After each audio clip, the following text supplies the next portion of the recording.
everyone, and welcome to Arjun Programming.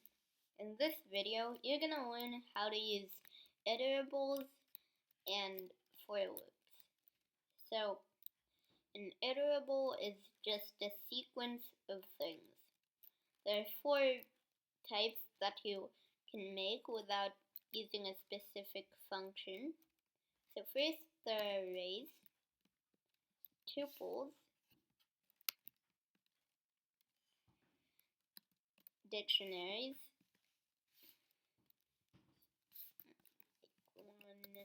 one. So if you and sets.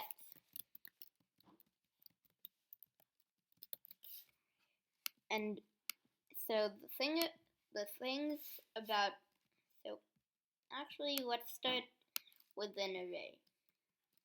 An array is just a sequence. 1, 2, 3, 4.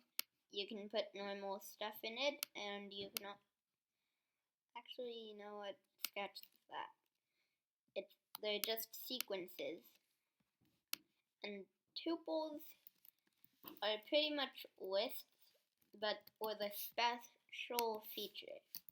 You can use tuple unpacking to assign one element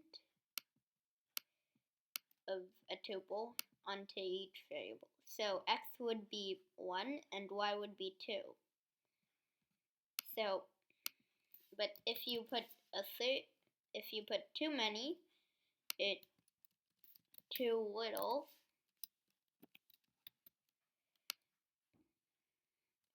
if you put too many or too little, you'll get a syntax error, some other error, and PyCharm is saying too many values to unpack with this, and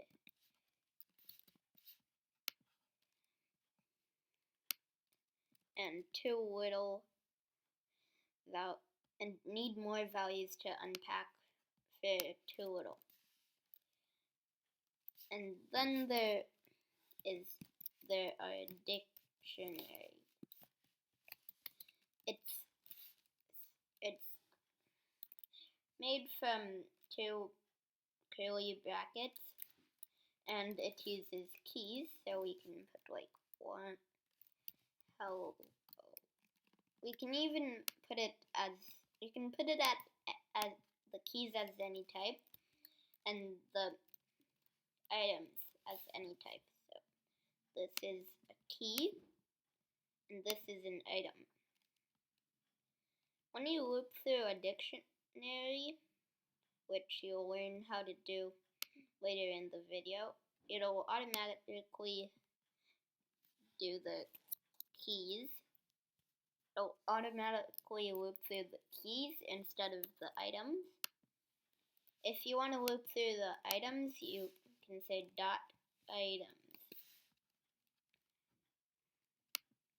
So we can do it.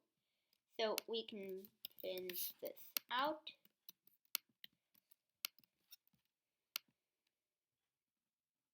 Wait, what?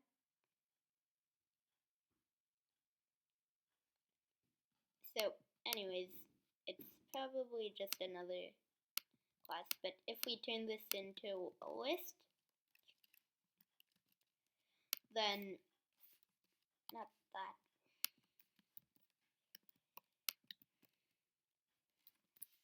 List.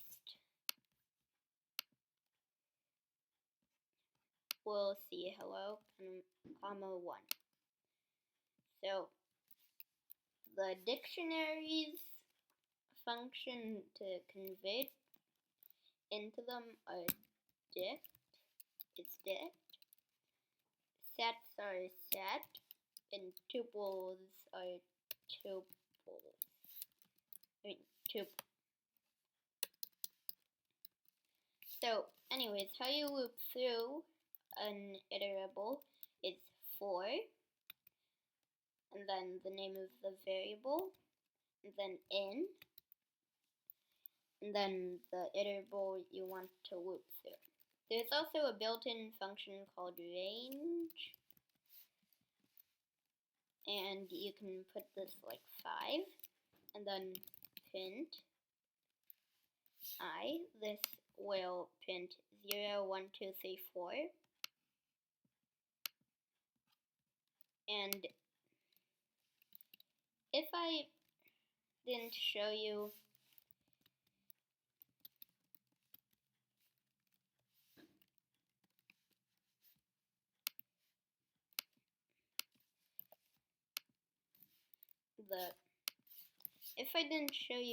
the continue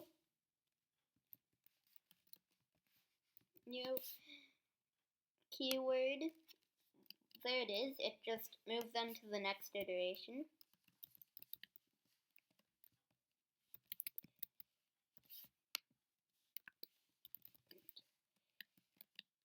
It is not free.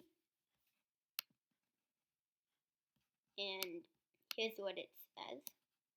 And the break keyword just breaks out of the loop. So it ends at 3 now. And that's pretty much it for the video. And see you in the next one.